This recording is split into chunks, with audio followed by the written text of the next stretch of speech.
Well, good morning, everybody. This is Dan Hartley, your host of the Mara Voice, and I've got my big cup of coffee here, so I can get my fingers around it. There's just something about a cup of coffee in the morning that makes life so much better. Anyway, it's been a hot minute since I've done a podcast, so I thought maybe I would start with a list of things that I've come up with. Be turning 60 years old this year, and things are starting to fail. Just so you know, if you're under 60 and you're looking forward to this period of your life, um, it's not easy. It's not easy getting older. I've got friends who are older. They say some of the similar things, but anyway, I'll be 60 years old December.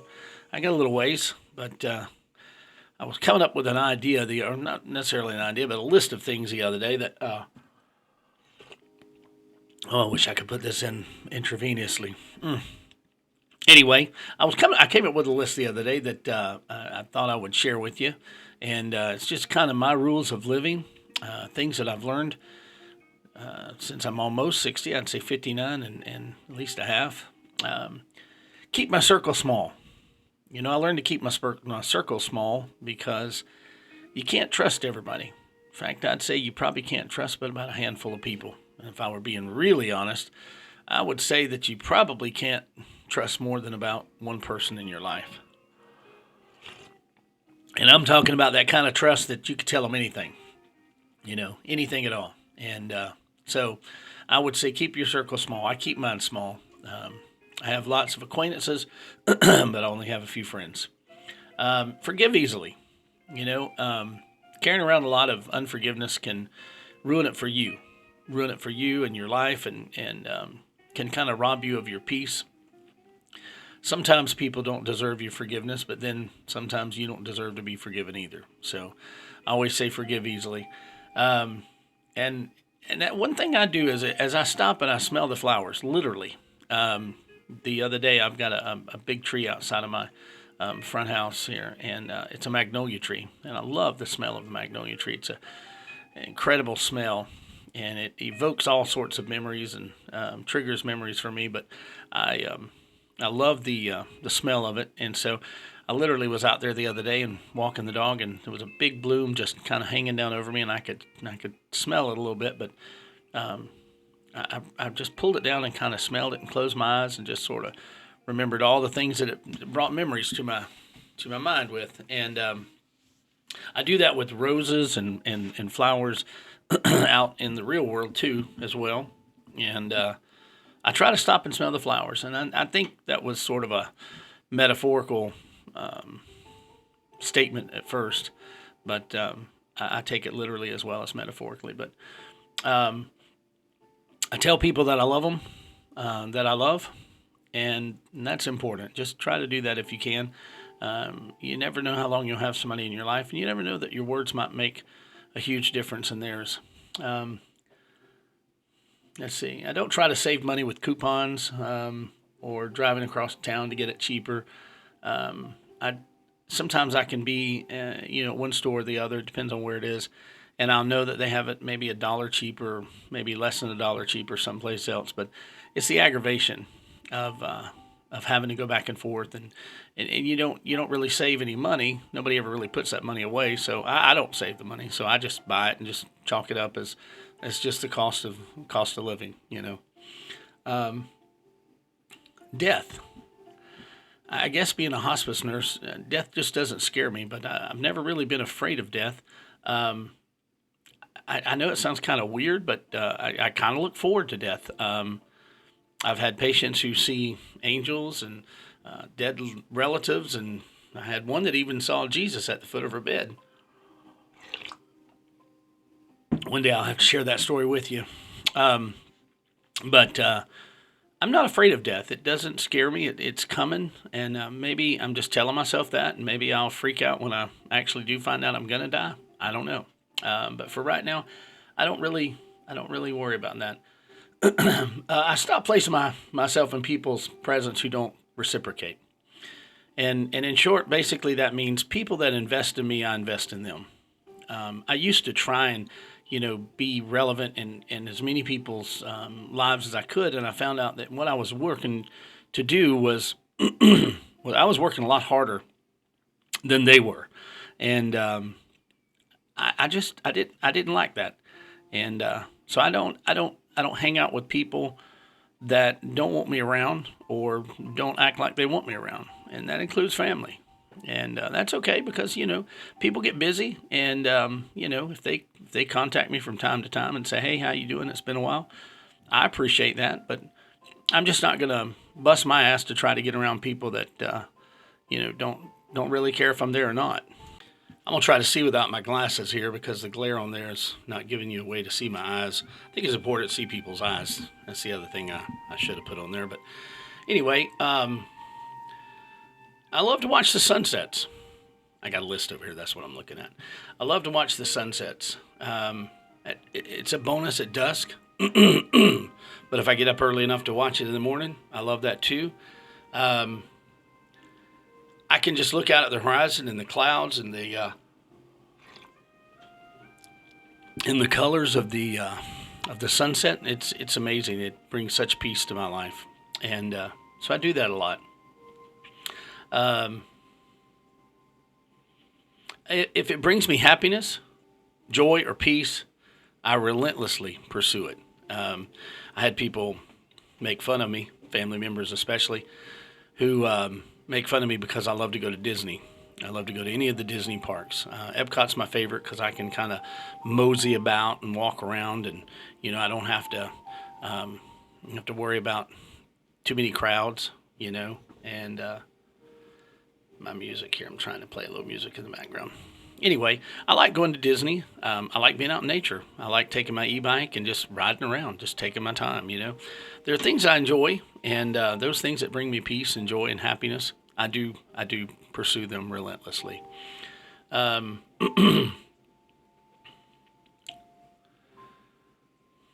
I find time for me. I know that sounds kind of selfish, but I guess at 59 I can be a little selfish. Um, I like to I like to I like to find things that I like to do. I like to, if I want to just sit and enjoy the sunset for instance, I'll do that. I'll just sit and enjoy the sunset. If I just want to sit and journal, I've been keeping a journal since 1989. If I want to do that, I'll do that. If I want to paint, I'll paint. If I want to draw, I'll draw. I try to find things that I like to do, and so I make time for those things. Um, I don't put myself in the middle of other people's battles. I don't try to negotiate peace between two people. It's a good way to get hurt. It's a good way to get caught up in the minutia of their anger, and then you become the the focus of their anger, and you become their common enemy all of a sudden. Um, Anybody who attacks my peace, anybody, family, friends, doesn't really matter. Um, I excise them from my life. If this is a constant thing that people do, I don't have time for that.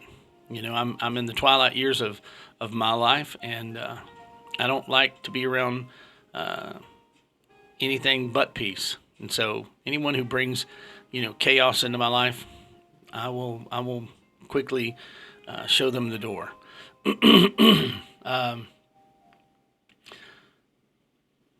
One of the things I struggle with too. I don't struggle with it. I actually do it. And the older I get, the worse it gets.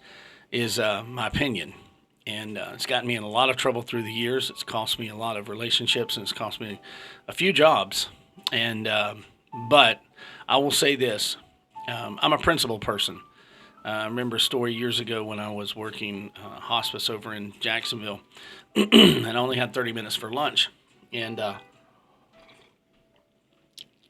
this particular day, I was craving Taco Bell, and I wanted a bean burrito with sour cream. And so I drove across town, lived over in the South Side area, and I drove over to a Taco Bell and got a burrito just in time to get over there, order it, and eat it on the way back, and then start back at work. 30 minutes just wasn't a lot of time to take a lunch break. And when I went to eat it, it was just hard as a rock, and it really pissed me off, to be honest. It had sat up underneath those lamps for so long that it had become, concrete. Well, I couldn't eat it, and the more I thought about it, the more I realized that this is unacceptable. And so you may call me crazy. You may say, well, I'm a principled person too. I'd have done the same thing. I wrote a letter. I wrote a letter to corporate out in California, and I don't know how long it took them to get back to me, but I got a really nice letter from the corporate office, and I was told to go back and order anything I wanted. I had a card in the envelope that they sent me, and I was treated much better. And I said all I want is a bean burrito, and they said you can have anything on the menu and as much as you want. And I said I just want a bean burrito. So I'm a principled person. I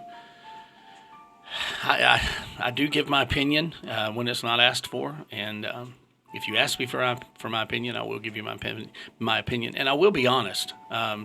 One thing I appreciate honesty. Honestly, I do.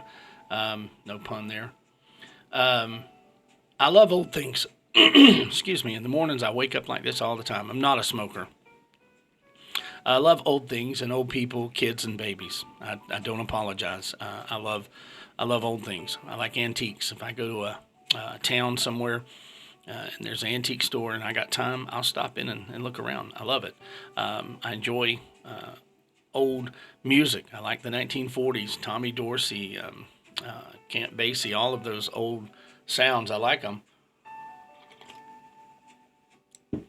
I like old people, I guess, because I am an old person now. But I like old people. There's a lot of wisdom in our elderly, and we don't really ask them much about life and their wisdom, and we should. Let's see.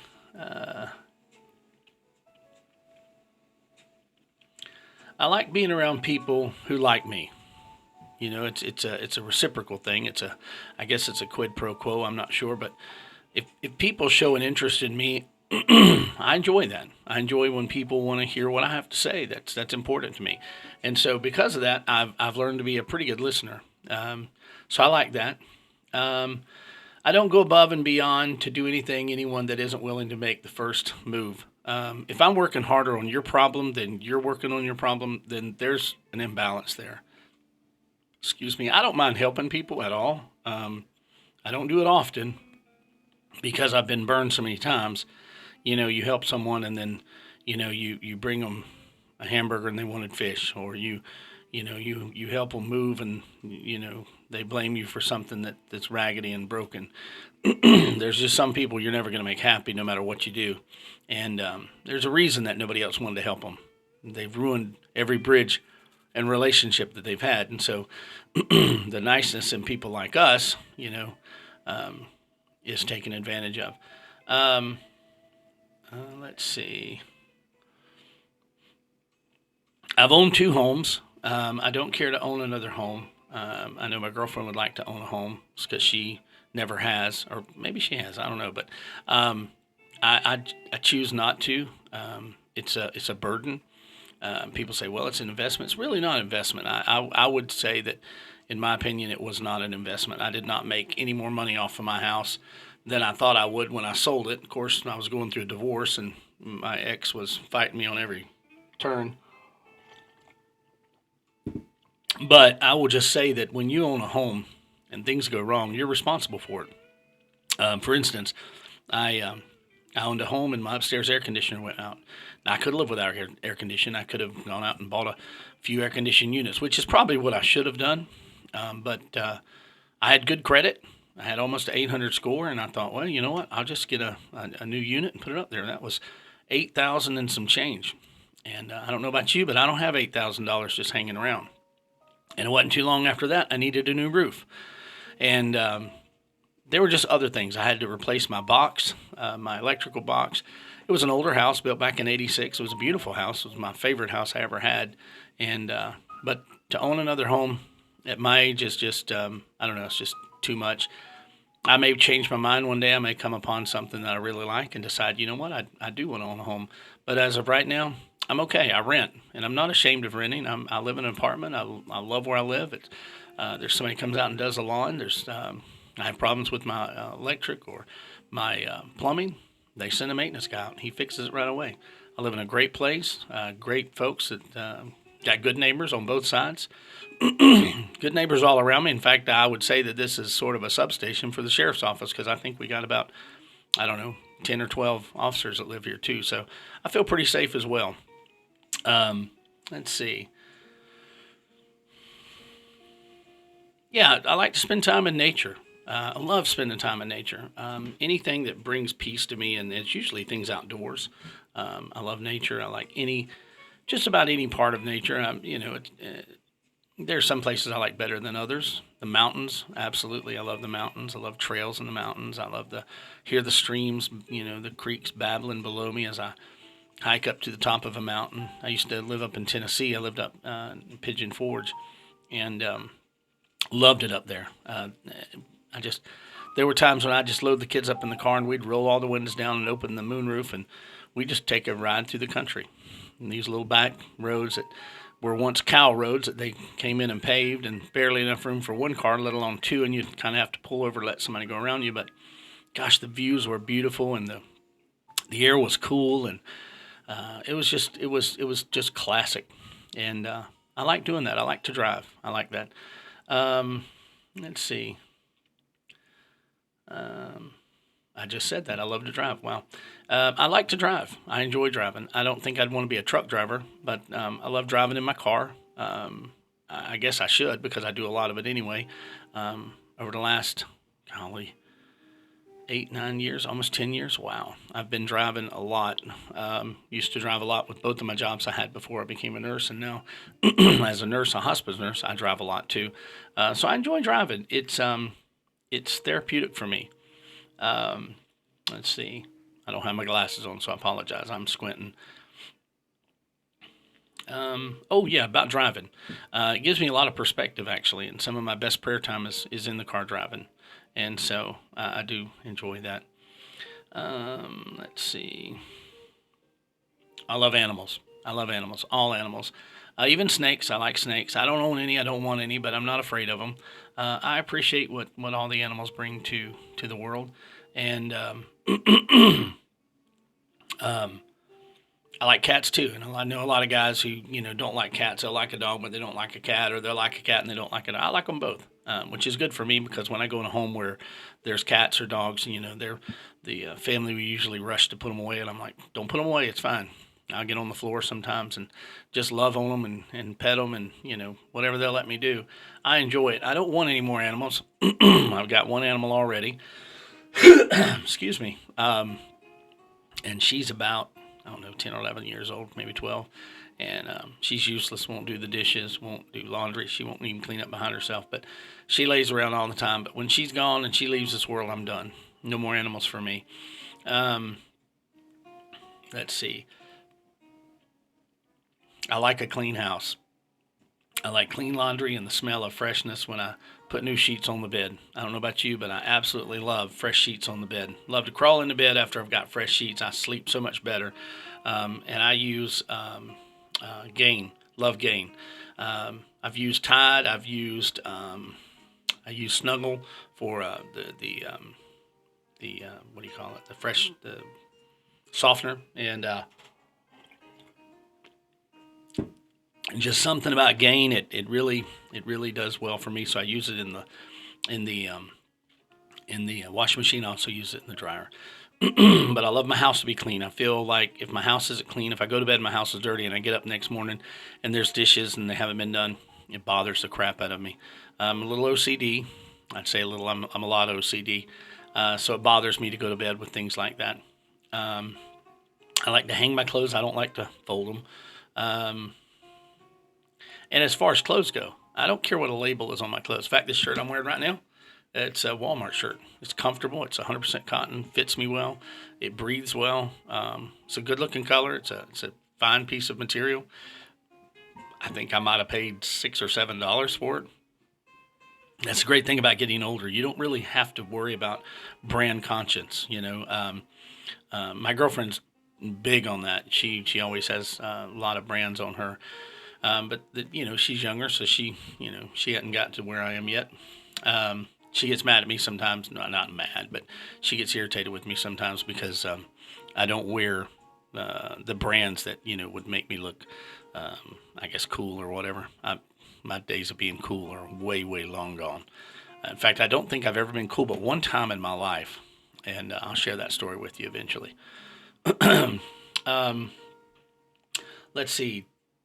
Uh, oh yeah, I drive a Honda Accord. 19, I mean a 20, good Lord, 19, way back in the back here. 2024, 20, yeah, 2024 Honda Accord. I love it. I absolutely love my Honda Accord. It's a hybrid. It gets like 50 miles to the gallon. Um, it's a great car. It's comfortable. I don't have to impress anybody. I used to think I had to impress people. I thought that, I had to dress to impress, and I had to drive a car that, people wouldn't make fun of me, or they'd look and they'd say, "Oh, he's successful." Who gives a shit? I don't care anymore. Um, I try not to watch the news. I try not to watch it, but I'm drawn to it because there's a part of me that does want to know. Of course, I'm getting a biased news anyway. I don't care what anybody says, whether it's Fox or MSN. It's all biased, either to the liberal side or the conservative side. It doesn't really matter. News is biased these days. I miss when Walter Cronkite used to do the news, and he just gave you the news. You sort of figured out what was good or bad, or you never knew if they were conservative or liberal. And I think that's the way it should be today. But now it's an opinion, so I don't watch the news much. It's just too damn depressing. Um, let's see. Oh yeah, if I could throw my phone away and cancel all of my subscriptions to all social media, TV. I'd read more books. I'd live in a cabin near a lake or a river and be surrounded by the mountains. Um, I could be a recluse. I have a friend who's a recluse. And, I used to wonder how in the world can he be that way. But now I see he was just a lot smarter than I was, a lot earlier than I was. I love my grandkids. Um, they're my second chance at being a dad. I wasn't the perfect dad. Everybody makes mistakes. Of course, you never know as a dad until you've made the mistakes, until after you've made the mistakes, or when your kids get older and they tell that you did something that they didn't like, or cause them some kind of emotional pain, then you feel terrible. So I love my grandkids. I think it's just the greatest thing since sliced bread, honestly. Let's see. I love art. I love art. I love art. I love music. Um, I love to feel the emotions that art and music give me. I've been to art museums where I just stand and stare at a painting that just would wash me with triggers of emotions. And some paintings have made me actually tear up. It's just so beautiful. And music, same way. Music used to affect me, still does. Um, I feel it on a visceral level. Um, let's see. Um, oh yeah, I don't mind going slow. I go fast. I go faster than I should on the interstate. And if I ever get caught, I'm going to get a ticket. But I don't mind going slow. I kind of enjoy going slow. I've become one of those old people that just go slow, and people around you just want to say, "I wish you'd either park or go faster." Um, just not in any hurry anymore. I used to be in a hurry to get to point A to point B, but I don't like being in a hurry. It makes me feel out of control, and um, it gives me anxiety. So I like to just take my time. That's one of the reasons I love going to Epcot, because I can just mosey. I can mosey, and I can sashay, and I can just, kind of do what I want to do. People watch, sit on a bench, drink a cup of coffee, drink a beer, drink whatever I want to drink, or to have no drink at all, and just sit there and enjoy and watch people go by. I love that. Um, let's see. I like good food. It doesn't have to be expensive. I just like food. I guess I like food that I like. And I'm kind of basic. I don't have to have all that foodie, special stuff. I do enjoy, a good meal, but I don't need a lot of it anymore. The older I get, the less I want anyway. Um, let's see. Oh, yeah. I like to have conversation face to face. I like that much better than on a text or over the phone. You get so much in a conversation when you're talking to someone. You can see their body language. You can see that they're into the conversation or they're not into the conversation. They're not busy doing something else while they're on the phone texting you, because I know I've done the same thing. I've had people text me and I'd text them back, but I'd be watching a movie or I'd be doing something. I wasn't really involved. I wasn't into the conversation like I should have been. I should have been into the conversation a lot better than I was, but I wasn't. And so I like a conversation face to face. So let's see. And on that note, let me just say, my kids used to get in the car and they'd turn the radio on and, they wanted to hear music. Well, I'd turn it off and they get so mad at me and I'd say, listen, we're together. Let's talk. They did not want to talk. That's something teenagers don't like to do. Don't take it personally if you have one. They just like cats. Let's see.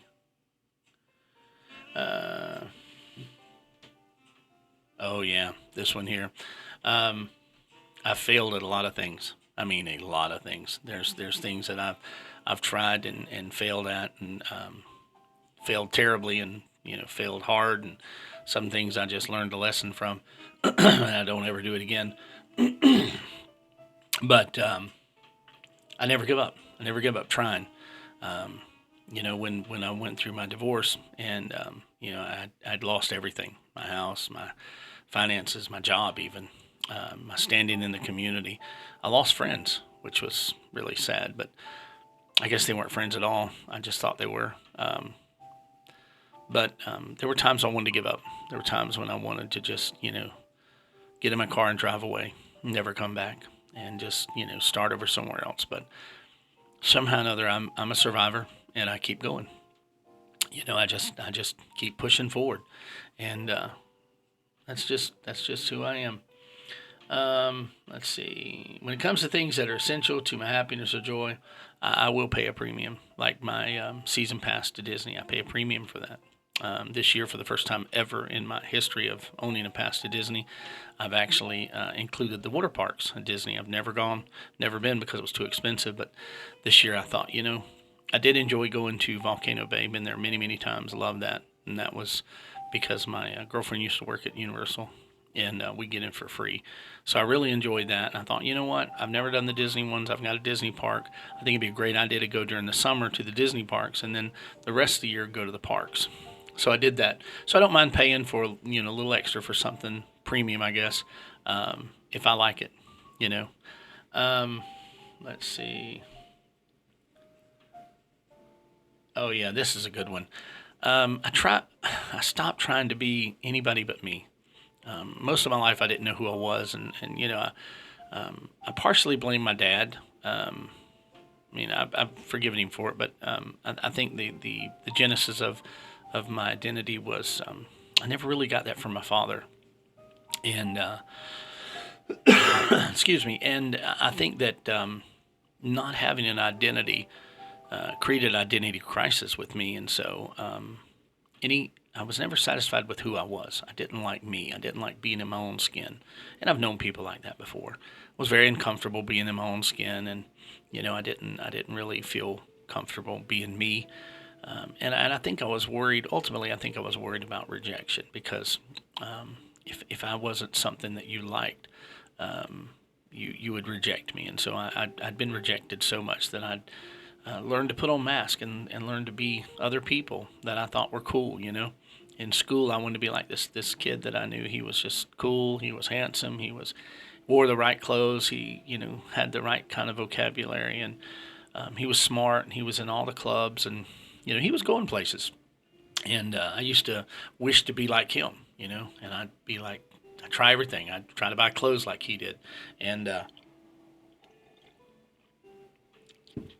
I couldn't be him, because nobody can be him but him. And so now in my older age, I'm realizing I am who I am. This is who I am. This is, with all my warts and all my, my failures and my regrets and my opinions, I am who I am. And if you like me, great. That's awesome. I love it. But if you don't, it's okay. It's all right. I'm not for everybody. Kind of like guacamole. Not everybody likes it. Let's see. Let's see. Oh yeah. Um, I've learned that I tried to be relevant, and a lot of that had to do with the two jobs that I had, and I was attracted to those jobs for a reason. I wanted to be somebody important. I wanted to feel important. I wanted to, and I never was really anybody important, but I worked for people who were, and that was kind of sad actually. That I was the kind of person that would, want to be important, ride on the coattails of someone who was important, and so I had a title that I thought it was important for me to be important, so people would see that I've made it, I've arrived, and that was kind of sad, really, because I realized how quickly, when you're not in that position with a title under someone who is important, nobody cares about you. Nobody, no, nobody gives a shit about you. As my friend Chris says, nobody gives a fuck about your leg, and that's from a movie. Anyway, it's the truth. It's truth. Nobody cares. Um, I don't know why. I guess it's just too much for people to really care. But then you got a lot of people who are social climbers. They want to be your friend because you're connected to somebody important, and they want to be your friend because you can do something for them, or because they can say, "Hey, I know so and so because they work for so and so." It's all BS. But anyway, I don't try to do that anymore. I'm not trying to be relative. Good Lord, I'm not trying to be relevant for anybody. Um, Let me see here. Uh, and this kind of, goes with what I just said. I realize that my identity isn't wrapped up in my job title, my worth, my experience, or even my ability to shape the world around me. My identity has always been who I am in Jesus. And I'm not a super religious person. I'm not even a really good Christian, but Jesus loves me anyway.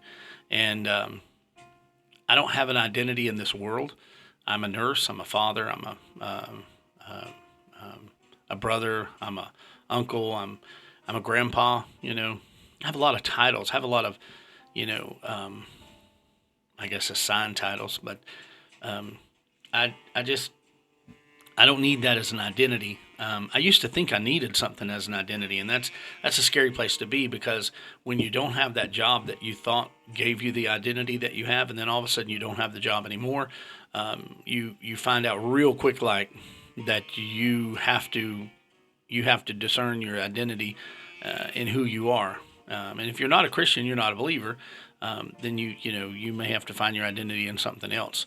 But for me personally, my identity is who I am in Christ, and that's only because He saved me and He's given me a new identity, and so that's who I am, and that's I don't try to be anything else. I don't believe in religion, church, or giving money to some ministry or pastors perfunctorily. Perfunct, perfunctorily. I hope I'm saying that right. I believe in Jesus. I cling to Him, and if the Holy Spirit moves me, then I'll do whatever the Holy Spirit tells me to do. Um, but I don't give money regularly, and I used to. I was a pretty good tither for a long time when I went to church. I think if you're going to church, if you're going to somebody's church, then it's a good idea for you to tithe. If you don't go to somebody's church and you're not under somebody's ministry, um, then like me, I just say, give the money where you feel like the Lord's told you to give the money. This is no indictment against you if you're a pastor and you're watching this and you've all of a sudden gotten offended by what I said, then that's on you, not me. Um, you can quote all you want to quote about the Bible and tell me all about giving and pressed down and shaking and good measure and all that stuff. I know all the jargon. I just don't do it because I've seen churches like you know there's a church I know that spent a $500,000 on a screen to go on stage. They spent hundreds of thousands of dollars on sound equipment and all the accoutrements that go with that. Um, they put on a show every Sunday, and I've always said the Word of God is good enough without all the lights and the smoke and the mirrors and everything else. But we've become a society that is dependent on being entertained, and that goes for church as well. And so I get why they do it. They want to keep the doors open because with keeping the doors open means people come in. People come in, they give money. And churches have become a corporation, 501c3. They're even tax exempt, which I don't know. I'm kind of on the fence about that. I've seen it abused a lot. There was one particular church here, and there was a lady that worked for the church, and I actually worked for her, and as a nurse, and she used to say things like, "I'm just going to charge this off on the church. I've done this for the church, and I've done that for the church, and I've done this for so and so, and I've done this, and they owe me." And so she pretty much, um, you know, remodeled her entire house on the expense of the church, where I happened to be going, and I happened to be giving my 10% of my monthly income, which was quite a bit, in my opinion. And I just don't feel like it's something I want to do. So I don't like religion. I can't stand religion. People that are so wrapped up in religion, they want to tell me that my cussing is sinful, and me watching rated R movies is sinful, and me going to Disney and supporting their gay agenda is sinful. And and I look at them and they're like 300 pounds. I'm like, well, is there some kind of sin that's associated with maybe overeating, maybe being a glutton? I don't, but I'd like to. So I don't like that religiousness. It stifles, it chokes. Me and Jesus get along just fine.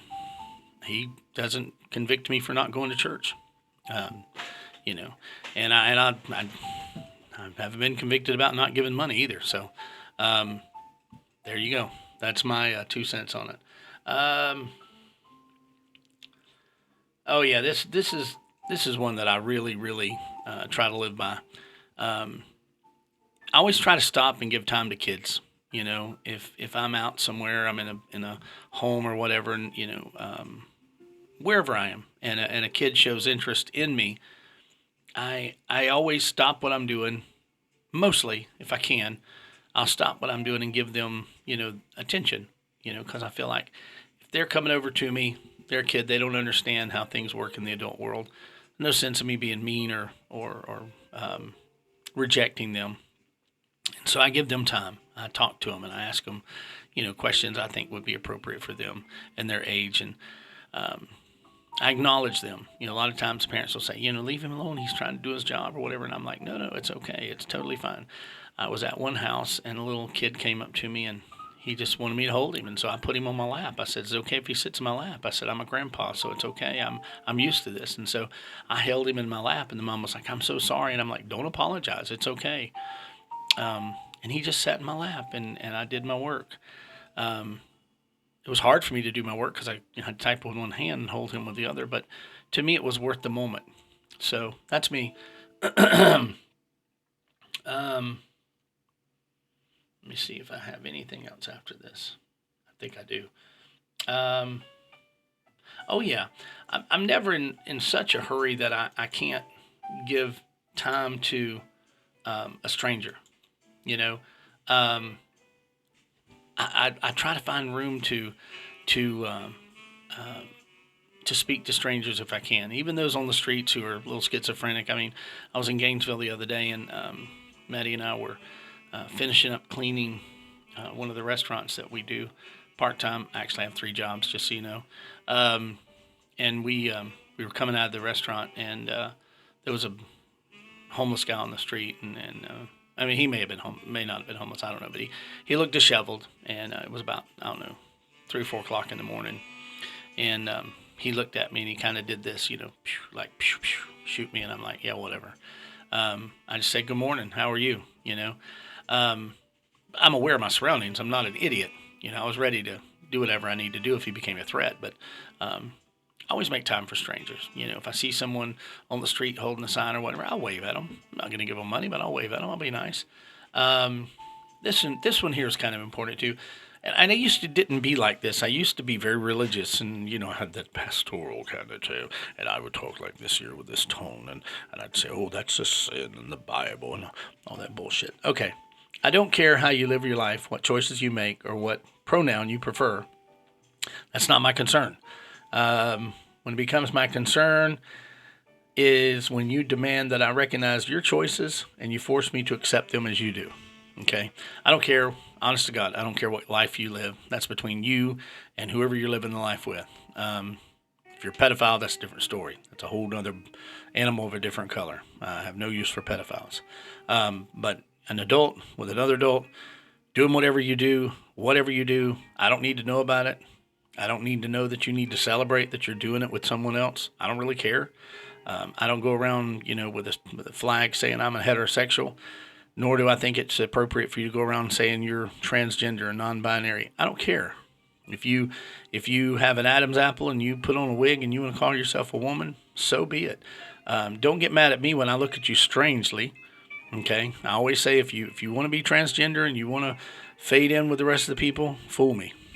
Make me think you're a girl. Make me think you're a guy. But so far that hasn't worked. So I don't care what you do. I'm not here to judge you.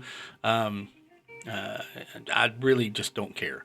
The older I get, the less I care. The only time I care is when you throw it up in my face and you expect me to bow down and roll out a red carpet because you've decided that you're this or that. No, we're all Americans.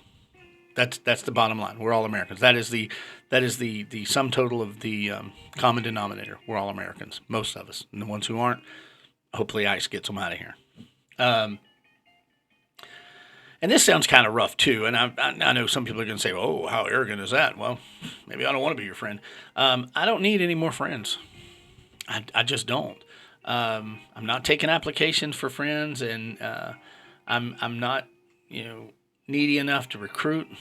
The friends I have are enough. I don't have many. Remember, I told you I kept my circle small, so um, I'd rather be your friend than the enemy. But I don't need friends, so I'm not really looking for things that will put me in a place to find friends.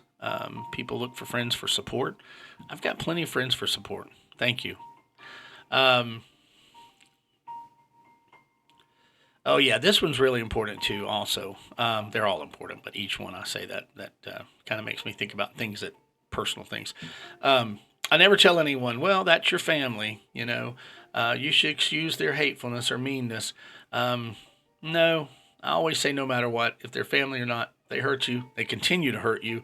Um, and feel no remorse. I'm talking about they're not contrite, they don't feel badly or anything. Move on. Set a healthy boundary. People say, "Oh, well, that's your family."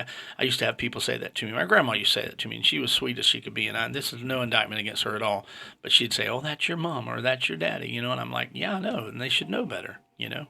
Um, but if somebody takes your peace and steals your peace and brings nothing but chaos and unrest and anxiety to your life, and they don't care, if it happens and it's a situation where they kind of lost control and they're like, "I'm so sorry, I don't know what happened, I kind of blanked out, I had a rough day or whatever," that's different. But somebody who consistently does this, I get rid of them. I don't have them in my life. I got a brother that I haven't talked to in probably 12 years, and that's because he has consistently shown me who he is. And if my mother and father were still alive, I wouldn't have them in my life either. Does that make me an asshole? Probably. I don't care. Um, oh yeah, yeah. I don't care. As I get older, I don't mind crying. In fact, I enjoy getting teary over a painting or music. I said that earlier. Um, I I don't recoil from my emotions. There's times when I'm watching. In fact, I was watching a movie last night, and it was based on a true story. It was about a guy who was struggling trying to make it, and he made it as a singer. And anyway, yeah, it was a little teary. I got a little teary eyed when he won the competition, and because I think we've all been there. When we've tried hard and we're working towards a goal, and then that goal comes to fruition, and all of a sudden we feel that that excitement, that rush of adrenaline, and so I felt that way. I don't mind crying; doesn't bother me at all. Um, I love deeply, and and that's probably my biggest problem too is that I do love deeply, and I've been hurt. I mean, everybody's been hurt. If you love somebody, I'm sure that I've hurt people too. I didn't mean to, but maybe I did. So, but I love people, and when I love someone, I love deeply. I love wholeheartedly. I don't just jump in with just one foot. I jump head first in. So that's who I am, and I don't regret that. I don't regret that I've been hurt by people that I did love. Because if I regret it, then I'm going to close myself up to other people, and I'm just not going to do that. Let's see. Oh, yeah, I love thinking about what ifs and scenarios that I can control in my mind, the outcome and the choices. They all give me a sense of control. And I love being in control. I'm a control freak. I love being in control. I rarely let anyone drive if I'm in the car. It's really difficult for me. I can admit it. I'm a control freak. Um, but I don't mind my own company. I enjoy myself, you know. It doesn't mean I'm a lonely person. It just simply means I like myself. I like being with myself. I don't think there's anything wrong with that. Um, I've learned to accept people where they are, warts and all. Um, I never ask anybody to change or to be someone they're not. I just don't expect it. I allow them to be who they are, good or bad. And if it's something that, like I said earlier, if it causes chaos and anxiety in my life, then, I let them be that way. I just don't let them be that way around me. But I don't try to change people. I've worked with a lot of folks that, many times in the church I'd hear people say, they would talk badly about people because of the lifestyle they chose. Well, we all choose lifestyles. We all have choices. And, I don't stand in I guess, judgment. I don't really care what you do. It doesn't matter to me. People say, "Oh, well, you should care. You should care." Whatever. No, my life's too short. I got too little time left to really worry about trying to, police other people's. It's like I said a long time ago. We should never legislate morality. Um, I've also learned that nobody really cares what you say, how you're really doing.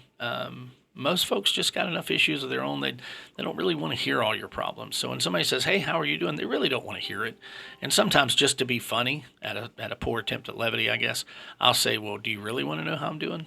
And that predicated response usually makes them go, this guy's crazy," you know. And I just want to bring awareness to when you ask someone, "Hey, how are you doing?" It may be perfunctory to you because it just sounds good because you may be standing in front of a store and you just welcome people in. "Hey, how are you today?" They really don't want to know. Most people don't give a shit about you. They don't care what kind of problems you're going through. In fact, they really don't want to hear about it. So don't tell them. Nobody wants to hear. Just say, "I'm good. How are you? Nice to see you. Good afternoon. Good morning. Whatever." Because nobody really, really wants to care. That's why we have to pay people to listen to us with our problems. That's why counselors charge money. That's why psychiatrists charge money because nobody would listen to you just for fun. Okay. Um, let's see here. Yeah, this is a good one here too. Um, let's see. When I speak to someone, I limit my words. Um, and I allow them to speak more than I do. And that's something I've had to learn to do. I was not very good at listening. Listening is actually a skill that you can get better at as you get older, if you want to.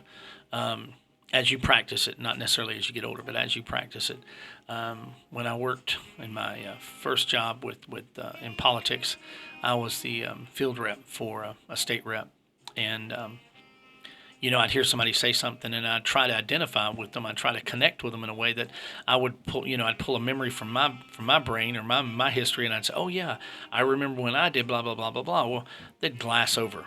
They do not give a shit about what I went through or what I had, even if I'm connecting with them on a personal level. They don't give a shit. All they want you to do is listen to them. And I was offended at first. But then I realized real quickly, it's just not the way it works.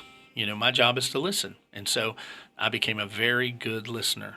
And oftentimes I just say, really? My goodness, that had to be difficult for you. How does that make you feel now? I was like a counselor.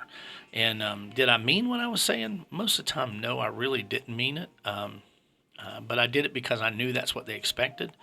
And, I've been in situations where I learned a long time ago, too. I'll tell you this real quick. Somebody said if you don't say anything, the less you say, the more people think you're smarter than you are. And that is so true. I got a story to share with you here. I'll tell you the story and then we'll move on to the next one. Um, let's see here. So I had a situation where I was working for a congresswoman up in D.C., and I happened to be up there for training. And she called me in her office and said, "Hey, I want you to sit in on this meeting." And I said, "Sure. I don't feel qualified to be in this room, but that's okay." And so she said, "No, you're good. You're good. Come on in." So I came in, sat down with her, and um, 4 or 5 of these executives came in with suits that cost more than my house. And I immediately felt, like I didn't belong there. I knew I didn't belong there. I was not smart enough to be in that room. But they started talking about things that I didn't know. Well, it was me and the congresswoman and her, one of her legislative people who is also an attorney. And collectively, they were eons and more intelligent than I was. But I sat there very quietly. Again, being very quiet, people perceive you as being smarter than you are, and it worked for me. And so I sat there and I listened to them talk, and then the door opened up, and the chief of staff at the time came in and said, "Ma'am, you're wanted on the floor. You got to go vote." And so she said, "Okay." So she got up, she excused herself, and she said, "Gentlemen, I'm going to leave you in good hands with my field rep. This is Dan Hartley." And my heart sank because I was like, "Holy crap. They're going to realize real quick, like I have no idea what I'm talking about." So they said, "No problem." So they were glad to see me. And of course, I'm in my suit and I look very important. Um, and appearances are everything, I can just tell you. So she leaves. And of course, I now turn towards these gentlemen and they start talking. And, I learned to regurgitate a few things that they would say to me in a conversation. So it sounded as though I was really paying attention, and I was, but I didn't really understand what they were talking about. It was far above my pay grade.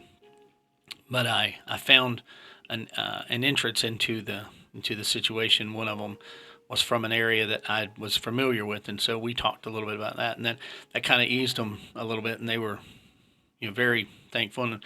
And I kind of regurgitated what I'd heard them say, and they said, "Well, you know what? We've taken enough of your time, Mr. Hartley. Thank you so much for everything you've done. We really appreciate you giving us the time and all." I said, "No problem, sir. Anything else we can do for you, just let us know."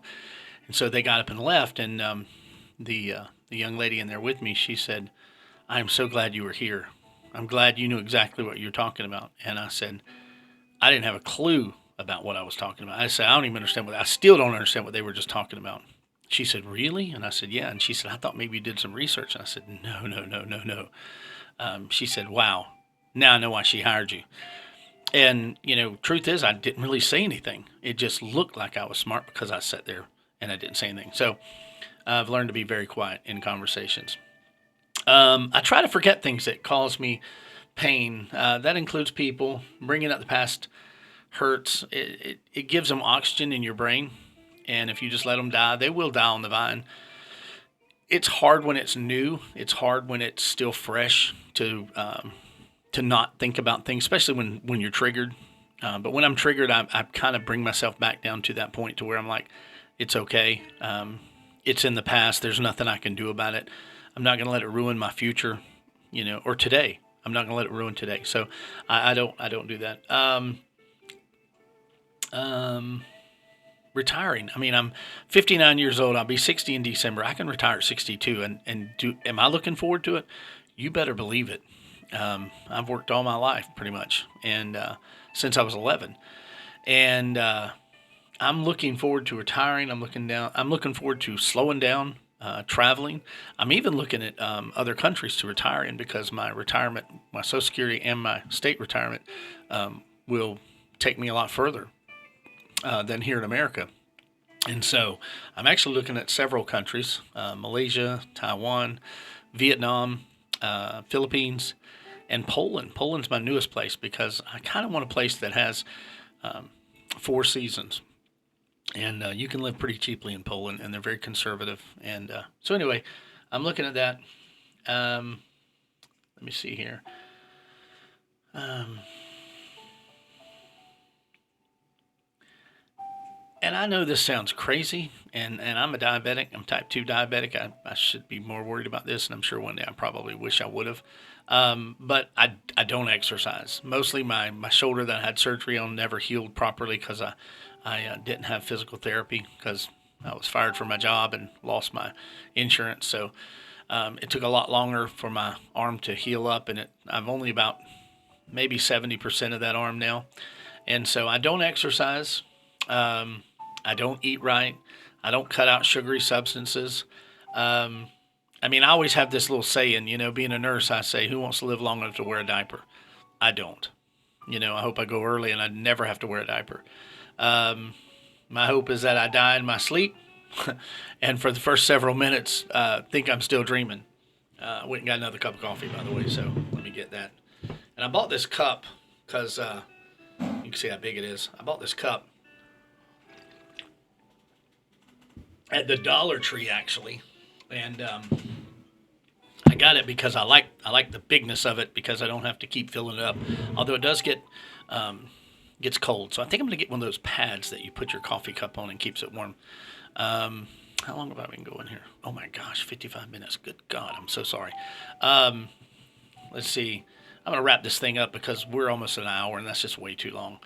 Um, Basically, these are just my rules. These are my rules that I've learned to live by at this age. I'm almost 60, like I said. I've said that a million times, I guess.